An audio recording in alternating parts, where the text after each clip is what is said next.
What's up YouTube, Cryptic TCG here, coming at you today with another video. As you can tell, it's another deck profile, but this one's a bit different. So this past weekend was YCS Birmingham. I went down with a few of my friends and I was fortunate enough to make day 2. And as you can tell, I played Yubel. If you followed the channel for any amount of time, you know that I'm absolutely obsessed with this deck. I think it's really fun to play, it's really strong in general. A lot of people aren't playing it this format because they think it's a off pick, that it's got bad matchups, and because the main reason is it loses to Through a Loss more than probably any other deck in the format.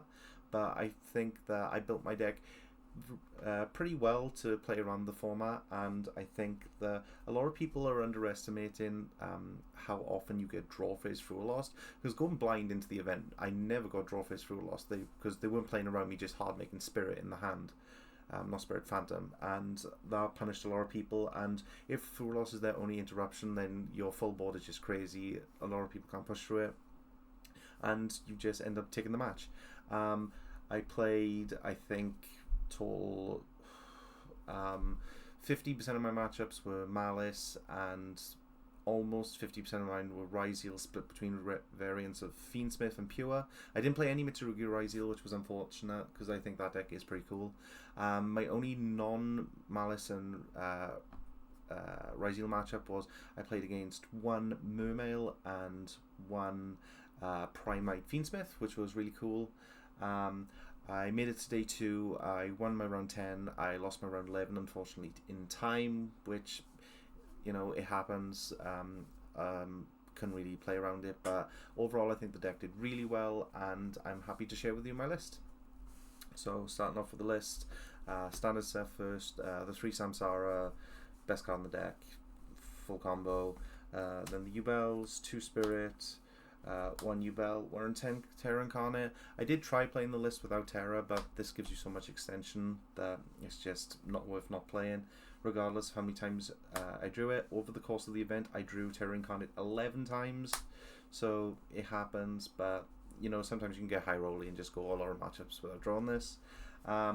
One thing to keep in mind for the current format, if you're thinking about playing this deck, is Yubel. It can be a liability for you, specifically the OG one against Ryzeal.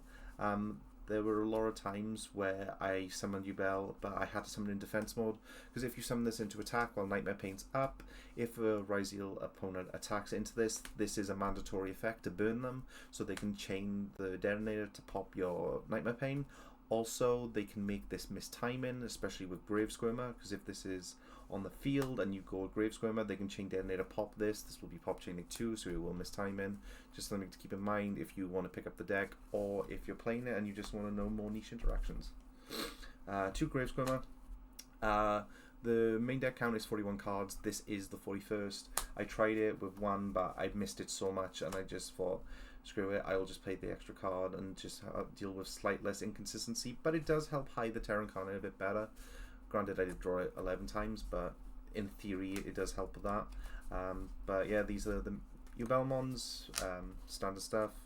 Then Fiendsmith, so the 3 Engraver, the 1 Lacrima, the 1 Lori, and the 1 Tract, just standard stuff, full combo. And a lot of the time, if you lead with this blind, they just don't know you're on Yubel, because everything's playing Fiendsmith, so they don't really prepare around from it. And this just gets you access to your combo.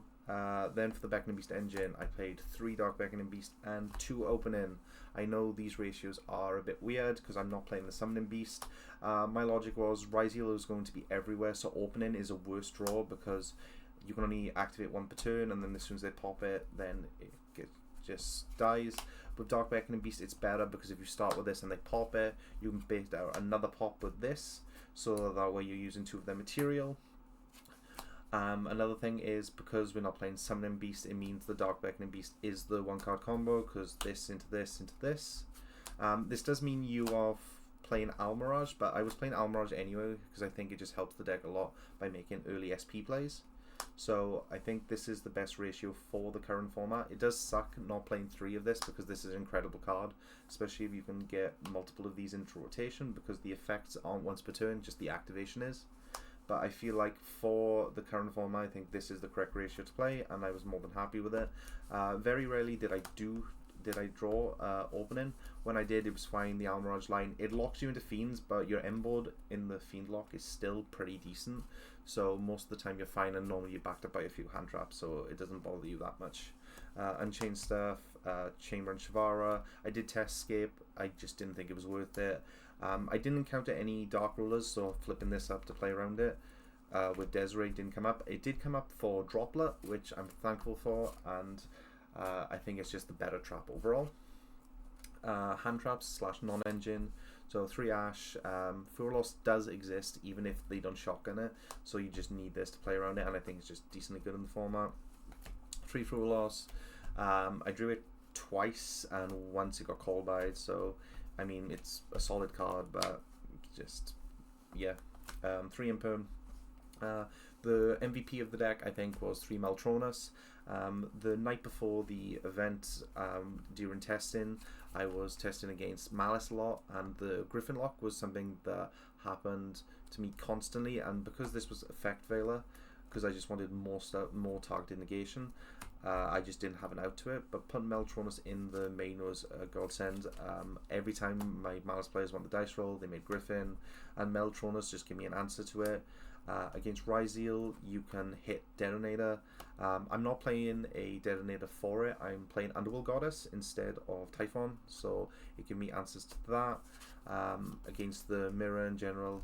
Against a Bow as well, you can hit a Bow. Everything is Dark Fiend, so it just gives you access to your engine that way. This card was just super crazy. My opponents always had to respect this. It got ashed at some point, it got judgmented at another point. It just forces a lot of things, and it just gives you the ability to push through boards. So I think Maltronus is just a crazy card right now for the format. Then Call By and Talents were the last 2 non-engine. Crazy cards. Talents was insane. I only played 1 for Side Pans because I say Thrust.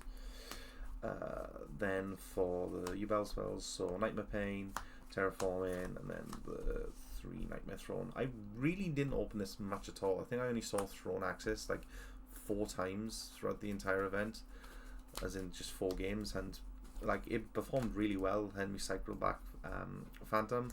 Under this, I think I cycled back Phantom 4 times in one game, which is crazy. It just gives you a lot of grind, but having access to it is a problem if you don't draw it. Onto the extra deck. So standard stuff, the Fiendsmith stuff, Moon, Requiem, Sequence, Necroquip, Area Leader, Desiree, Caesar, just standard Fiendsmith stuff, nothing to say here. Yarmer and Rage, standard Yubel stuff. McCraker. This card's protection effect came up so much, it's insane. It came up a lot because I asked the head judge, not the head judge, I asked the judges before the event if McCraker's substitution effect would trigger Nightmare Throne, because it's unclassified, but it's still an effect. So this does trigger Nightmare Throne. So normally, if your opponent would like a force into attack into something, if you don't have access to Pain and they've like negated your Phantom, you can tribute your Phantom, proc the effect of the field spell, and then you can just summon out a spirit or something and then combo that way. So this was insane for its protection effect. Also, it's not once per turn. The protection, a lot of people think it is because Detonator's protection effect is once per turn, but McCricker's not. So it comes up. SP is SP. Almirage, this card was crazy. When I have access to the Dark Beckoning Beast engine, the fact that I just link into this, make an early SP with the other Dark Beckoning Beast to like banish background and stuff that's scary, it's just crazy. A lot of people just didn't expect it, and it caught people off guard. Underworld Goddess, this card was in theory for Light and Dark Chaos Angel, but I didn't encounter it, so if I could guarantee not to see that card, this would probably be Typhon. But it was good because it was a Detonator target as well, but in place of if a Typhon was here, that would also serve as the same purpose of just dealing with Detonator. Another thing is using Moon's effect to target. No one respected this. I did this against a Malice player and just linked off to his board just to out it. So this helps you crack boards and then just do Fiendsmith combo, so just something to keep in mind. One Rudress and then 1 Phantom, just standard stuff. Then onto the side deck. So start off with 3 Meows. I saw this twice. I saw it in my hand in pair with a Frualos. I draw his Frualos because it was game 3. they hit that with the Colby, and then I was like, okay, I'll catch them with the Meows, and then they ashed it. So theoretically this card is good, but it didn't draw me anything in the entirety of the event, even when I put it in. But yeah, it's good in theory. 3 Lancia, just more Malice hit. Malice had such a big representation. I saw it everywhere my first 3 rounds with Malice, and yeah, this deck just beat them. I didn't lose once to a Malice player. So obviously the deck has a decent Malice matchup. 3 Encore, Abyss Dweller is crazy, you have to respect it. One of my only losses was to summon the summoned 2 Abyss Dwellers, which is just crazy. I guess they were playing around Unicorn by playing 2 in the extra deck, but yeah, I mean that's one way to play around Encore as well. 3 Thrusts, just to grab these. For Ryzeal and Malice, and then the last card I did play Red Resonator for time. This did come up once, where I used it to win game 3 against Ryzeal, where I used it to target an area leader to gain attack, gain life. But yeah, overall that is the deck. It performed really well. I'm really happy that I took it. I think that it's still a really good deck overall. Obviously it has its issues in the format, but I feel like with the right amount of testing and just deck building you can overcome that. I'm really happy with how I did, and I hope to do better next time, especially with Euros being announced for Berlin, which will be good. I'll be taking this deck here probably as well. And yeah, overall I really enjoyed the event. Thank you all for watching. I hope you enjoyed the video. Like, comment, subscribe on all that stuff, and look out for more videos in the future. Peace.